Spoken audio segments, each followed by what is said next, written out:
আসসালামু আলাইকুম। কেমন আছেন আপনারা সবাই? চলে এসেছি আবারও একটি নতুন ভিডিও নিয়ে। কালো জিরার গুণাগুণ সম্পর্কে তো বলে শেষ করা সম্ভব নয়।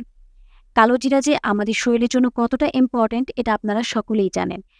এমনও কথা আছে যে মৃত্যু ছাড়া সকল রোগের ওষুধ নাকি এই কালো জিরা।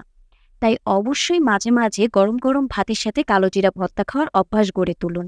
চলুন আজকে কালো জিরার ভর্তাটি বানিয়ে দেখানো যাক। প্রথমে আমি কিছু কালো জিরাকে সুন্দর করে ব্লেন্ডারে ব্লেন্ড করে নিব। দেখতেই পাচ্ছেন ব্লেন্ডার করে নিয়েছি আমি। পরে আমি একটি প্যানের মধ্যে কিছু তেল দিয়ে নিব। আপনারা চাইলে সরিষার তেল বা সয়াবিন তেল যেকোনো একটি ব্যবহার করতে পারেন। তারপরে আমি দিয়ে নিচ্ছি পেঁয়াজ কুচি এবং মরিচ কুচি। পরিমাণে পেঁয়াজ কুচিটি একটু বেশি দিলে কিন্তু কালো জিরা ভর্তাটা খেতে অনেক বেশি মজা লাগে।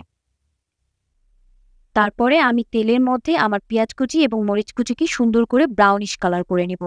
যখনই একটু ভাজা, ভাজা হয়ে আসবে তখনই আমি আমার ব্লেন্ড করে রাখা কালো জিরাটিকে এর মধ্যে দিয়ে নিব।